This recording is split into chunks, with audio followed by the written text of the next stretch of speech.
ధనుర్మాసం చాలా ఆధ్యాత్మిక ప్రయోజనాలు కలిగిన మాసం.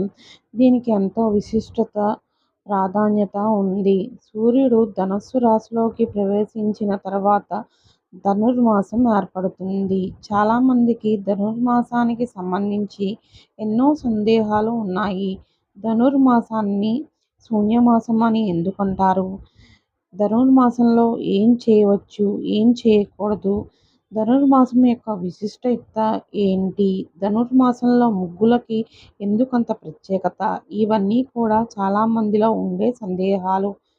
ధనుర్మాసంలో ఆండాళ్ పూజ, తిరుప్పావై పఠనం, గోదాదేవి కళ్యాణం వంటివి చేస్తారు. దివ్య ప్రార్థనలకు అనువైన నెల. ధనుర్మాసంలో చేసే పూజలకు ప్రత్యేక ఫలం ఉంటుంది. ధనుర్మాసం ఉదయం, సాయంత్రం కూడా దీపారాధన చేయడం మంచిది. అలా చేయడం వల్ల లక్ష్మీదేవి కటాక్షం కలుగుతుంది. దారిద్ర్యం నుంచి బయటపడవచ్చని చాలామంది హిందువులు నమ్ముతారు. ధనుర్మాస సమయంలో ప్రత్యేకమైన ముగ్గులను ఇంటి ముందు వేస్తారు. ఈ ముగ్గులపై గొబ్బెమ్మలను, పూలను కూడా పెడతారు.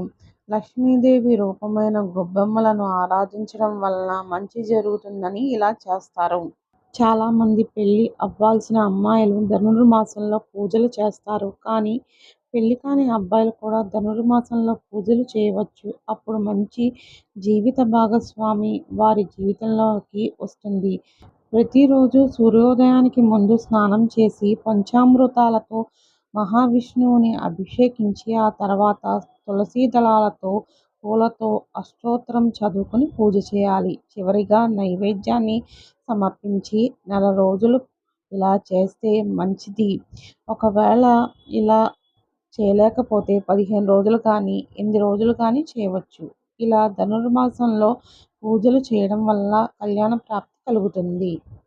ధనుర్మాసంలో శుభకార్యాలు చేయరు. అందుకే ఈ మాసాన్ని శూన్యమాసం అంటారు. ధనుర్మాసంలో ఎక్కువగా సూర్య నమస్కారాలు చేస్తూ ఉంటారు.